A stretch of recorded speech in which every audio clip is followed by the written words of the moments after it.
Le 12 juin est la journée nationale de sensibilisation au TDAH. Bon, ben parlons-en.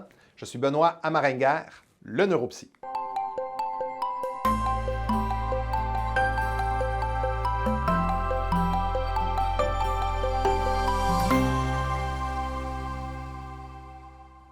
En 2019, l'Assemblée nationale du Québec a organisé un mandat d'initiative auquel j'ai participé afin de mieux comprendre l'augmentation des diagnostics de TDAH et des prescriptions de psychostimulants.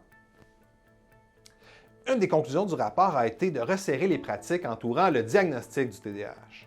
C'est fou d'ailleurs comme les pratiques se sont améliorées dans ce sens-là depuis une vingtaine d'années. Reste que j'entends encore trop souvent des diagnostics qui sont posés avec le raisonnement suivant. OK, votre jeune a plusieurs symptômes d'inattention, un peu d'agitation. Écoutez, on va essayer un médicament qui stimule l'attention, puis on va voir si ça marche.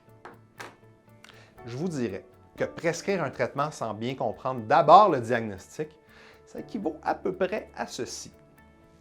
OK, votre jeune a fait une chute en vélo, il présente pas mal d'enflures sur son bras. Écoutez, on va essayer de lui mettre un plâtre pendant un mois, puis on va voir si ça marche. Alors, dans le meilleur des cas ici, il y avait bel et bien une fracture, puis on va constater que le plâtre, c'était le bon traitement. Mais imaginons maintenant qu'on avait le mauvais diagnostic au départ et que c'était simplement une entorse. Alors non seulement le plâtre ne traite rien, mais il y a des effets secondaires à ce traitement-là.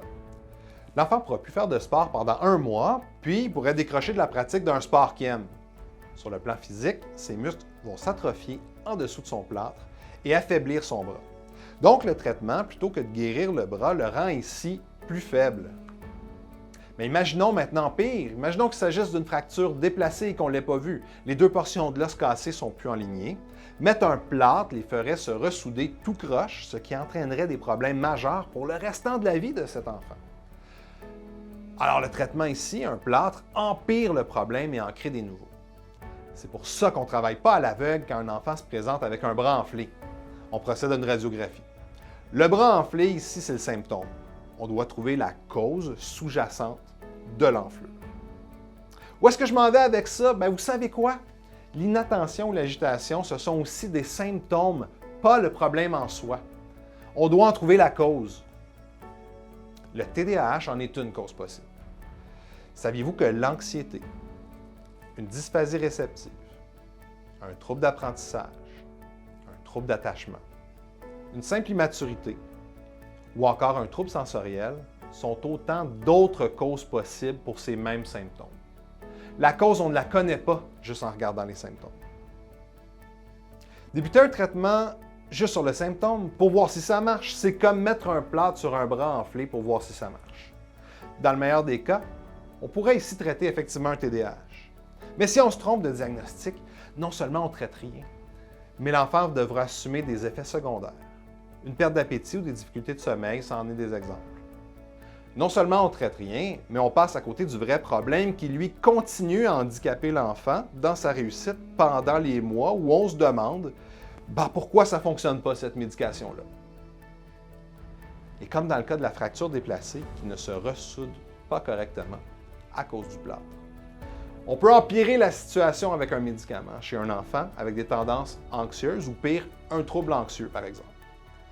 Les médicaments qui stimulent l'attention ont comme effet secondaire d'amplifier l'anxiété. Non seulement on ne traite rien, mais puisque ce n'est pas le TDAH le problème, on amplifie le vrai problème, qui dans ce cas-ci est l'anxiété. Je le martèle depuis des années, il n'y a pas de raccourci dans le diagnostic du TDAH. Il n'y a pas d'évaluation efficace si on regarde juste une liste de symptômes sur un questionnaire passé aux parents ou aux profs. Si on fait ça, on regarde juste l'enflure, pas les causes de l'enflure.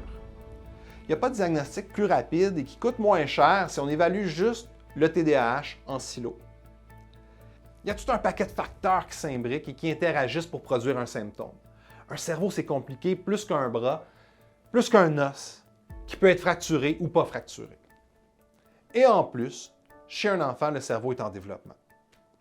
Le TDAH est un diagnostic à ne pas prendre à la légère, parce que le cerveau de nos enfants, c'est précieux.